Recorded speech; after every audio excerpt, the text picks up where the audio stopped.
Close your eyes, just for a second. Imagine stepping entirely beyond the reach of the sun. You cross the threshold of a cavern, leaving the familiar, bright world behind you. And within moments, the light just fades entirely. You're smothered in a complete, oppressive blackness. Down here, in a 40,000-year-old cave, your eyes, the very sense you relied on your entire life, are rendered completely useless. To survive down here, to move, to even understand the space around you, you have to let go of the visual world. You must learn to listen. We are journeying far, far away from our brightly lit, visually obsessed modern lives and descending into the profound acoustic secrets of the Paleolithic era. Because as it turns out, our ancestors didn't just paint on cave walls. No, they actually communicated with the stone, and the stone spoke back. Think about navigating these irregular, terrifying depths. They essentially had to use sonar. Picture early humans holding only the dull, flickering glow of animal fat oil lamps that barely pierced the gloom. They had to rely completely on their trained ears. They'd send low vocal hums, clicks, and whispers out into the darkness. And by carefully listening to the subtle variations in how those echoes returned, how long it took, what direction they came from, they literally felt the shape of the invisible space around them. A sudden, deep reverberation? Well, that might warn of a fatal chasm just a few feet ahead. Down in those depths, the visual world is dead.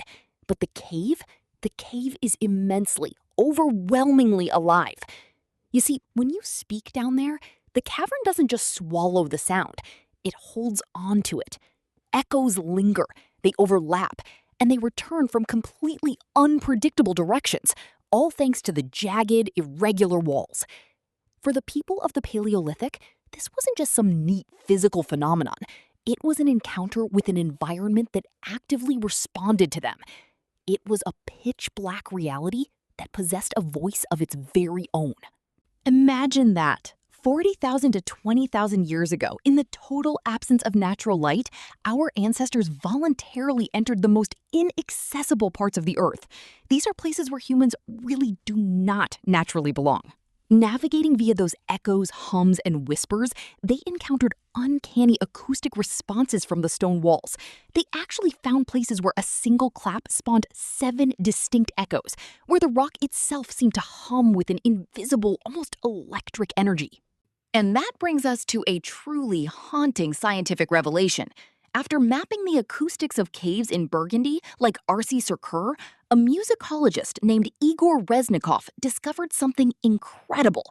He found that up to 80% of ancient paintings are located exactly at precise acoustic resonance hotspots. Let that sink in. The art isn't where the light was best. It isn't where the ground was flattest. The art is placed where the cave sounds the most extraordinary.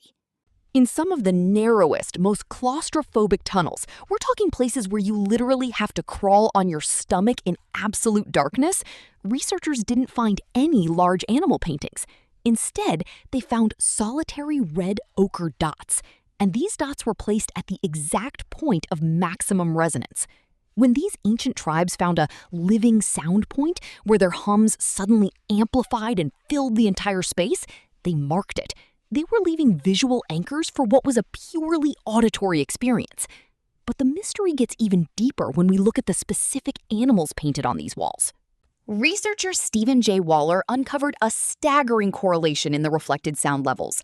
Highly reflective locations where sound bounces and cascades aggressively are overwhelmingly covered in art of hoofed animals. We're talking bison, horses, and bulls.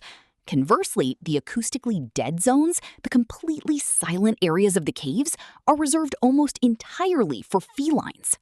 Waller suggests this was actually a ritual intended to summon up game, and it makes perfect sense. When you stand in front of a painted herd of bison in one of these highly resonant cave chambers and you strike a stone, the echoes overlap and blur. It sounds exactly like the thundering stampede of galloping hooves. These prehistoric humans weren't just painting a silent picture. They were crafting an immersive, multi-sensory theater in the dark.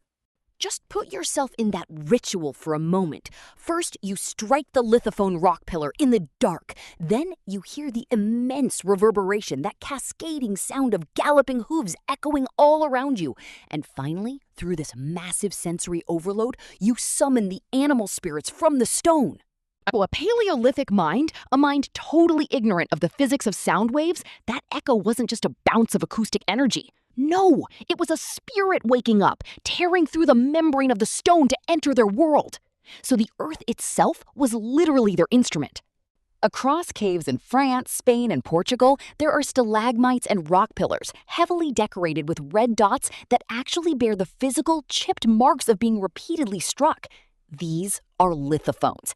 Ancient people found the natural frequency of the earth and they played it, creating these mesmerizing, resonant tones that carried down entire underground galleries. And it wasn't just percussive sound either.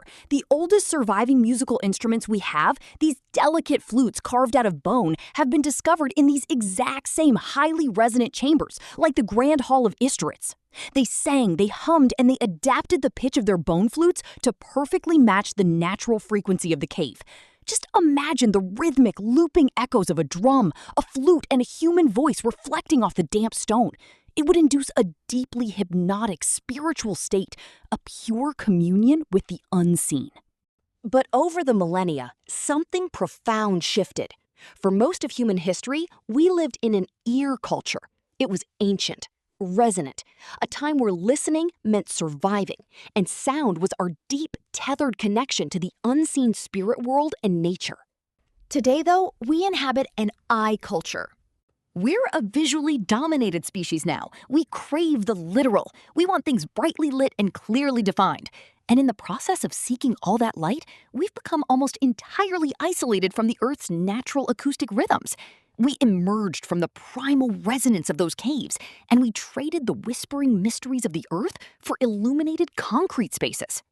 We no longer need to listen to our environment to survive, right? Our environments are heavily engineered now, but purely to serve our eyes. We replace the singing wilderness, those spirits waiting inside the stone, and pave them over. We drown them out entirely with the endless mechanical static of civilization. The lithophones still hold their ancient notes. We lit up the entire world just to convince ourselves we are no longer in the cave. The earth is still vibrating. The echoes are still waiting in the dark. But if the stone ever decides to speak again, did we escape the darkness or just go completely blind in the light?